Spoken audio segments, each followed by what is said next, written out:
यूटीयूसी बना, यानी 5 संगठन भारतीय मजदूर संघ से पहले से काम कर रहे थे अखिल भारतीय स्तर पर। सैकड़ों यूनियन थी, हजारों की मेंबरशिप थी। एटेक में से एटेक निकला तो सैकड़ों यूनियन में मेंबरशिप, सबके साथ कुछ न कुछ था, पैसा था, कार्यालय था, पोस्ट था। इसके बावजूद भारतीय मजदूर संघ की आवश्यकता क्यों पड़ी? तो मूल रूप से तो 2 कारण थे।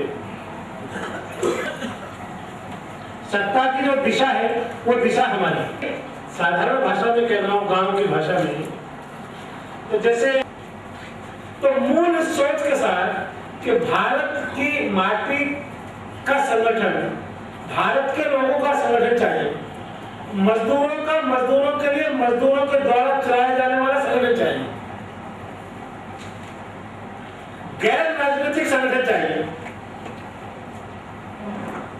इस सोच के साथ भारतीय मजदूर संघ प्रारंभ हुआ,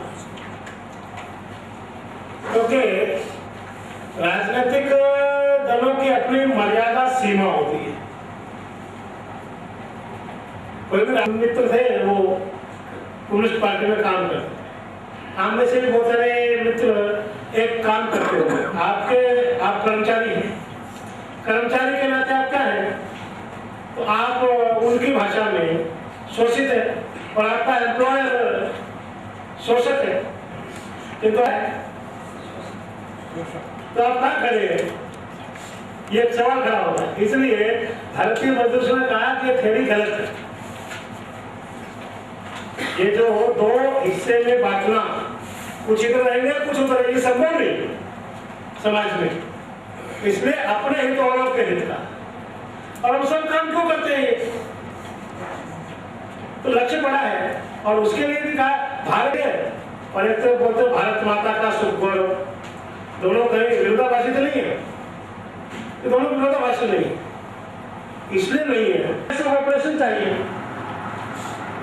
हवाई जहाज कुछ आसमान में रहने से। और मैं बहुत साधारण आदमी के नाते बात करता हूँ, अगर आपके घर में जैसे आज भारत की स्थिति है, गरीबी है, भुखमरी है, सब प्रकार की समस्याएं हैं, चुनौती है, अगर किसी के घर में भुखमरी हो, आपस में 2 भाइयों का झगड़ा हो, पति पत्नी लड़ते हो और वो गले में खड़े होकर भाषण देते हो कि सबको मिलजुल कर रहना चाहिए, शांति के साथ रहना चाहिए, तो लोग क्या कहेंगे? पहले अपना घर देखो भाई, बाद में आकर के हमको सिखाना। जो बोल रहे हो मैंने अपने घर में, उसको पुराने समय में हमारे में से कोई किसी के साथ रही होगी, और वो माने इस देश में कोई भी आदमी भूखा नहीं हो, कोई भी आदमी दवा के बगैर नहीं हो, कोई भी आदमी शिक्षा के बगैर नहीं हो, कोई भी आदमी, सब प्रकार से हर आदमी को सब सुख साधन उपलब्ध रहने चाहिए। अगर हम उसकी चिंता नहीं करेंगे तो फिर हमको क्या कहा जाएगा? ये तो सब करते हैं। कोई भी व्यक्ति जो आया है, किंतु टेक्निकल फील्ड में इस बड़े लक्ष्य को पाना है, मोक्ष को पाना है मनुष्य जीवन में, तो जिंदा रहना आवश्यक है, उसके लिए भोजन करना आवश्यक है, उसके लिए दिनचर्या आवश्यक है। उसको छोटे फील्ड में ये वेज नेगोशिएशन, ये वेतन, ये बोनस, ये प्रमोशन, ये ट्रांसफर, ये ट्रेनिंग का लक्ष्य नहीं हो सकता।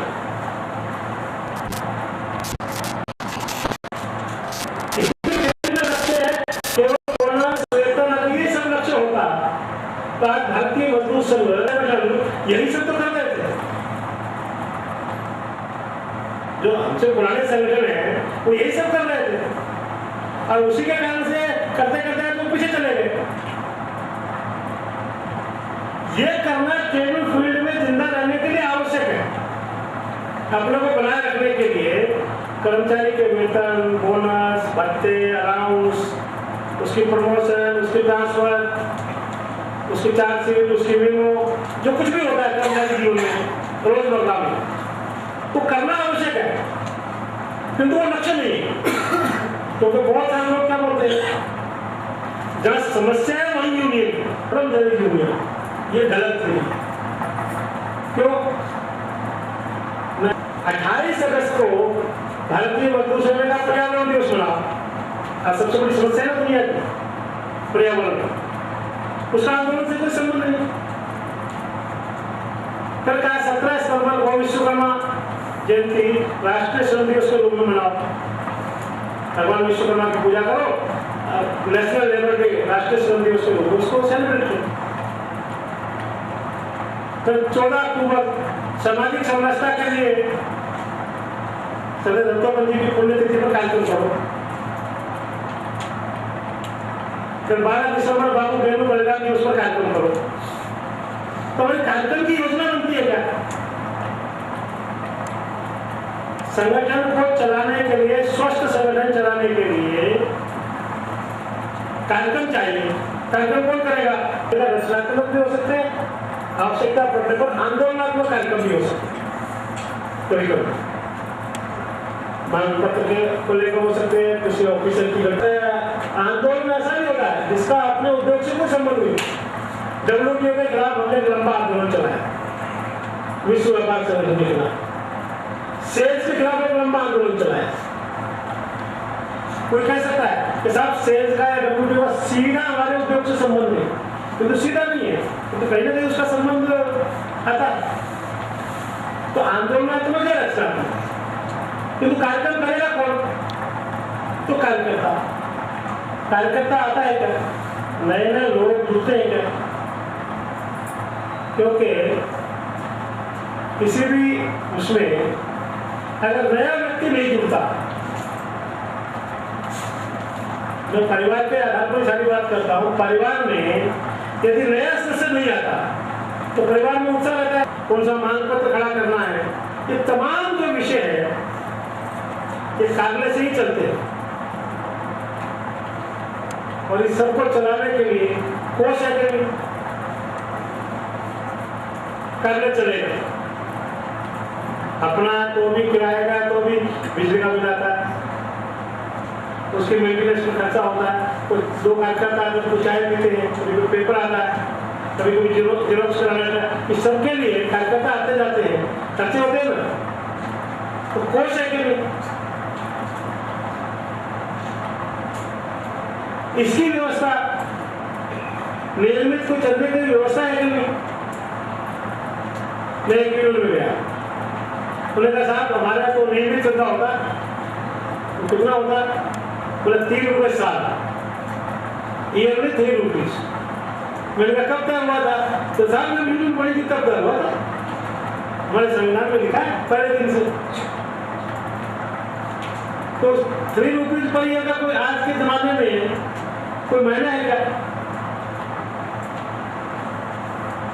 इसलिए सिस्टम से कोष इकट्ठा करना, कोष चाहिए। क्यों? क्योंकि जो हम सोचते हैं वो सभी इस संगठन में ऊपर से लेकर नीचे तक वैसा ही सोचते हैं। पर अगर हमारी सत्ता है तो सरकार बताओ, आप कितनी बड़ी संख्या में बैठे, आप अपने अपने यूनिट से आए, अपने अपने डिवीजन से आए, अपने अपने जोन से आए, सब आंदोलन करिए। सामूहिक निर्णय पर जो सवाल खड़े करता है उसकी टीम की हालत क्या होती है? जो संगठन के प्रति सरकार विश्वास नहीं रखता उसके अपने यूनिट की स्थिति क्या है? जरा इसका एक अपने से आंकलन करिए तो आपको ध्यान आएगा कि कितना आवश्यक बिंदु है ये संगठन के प्रति सदा रखना। फिर एक और बिंदु,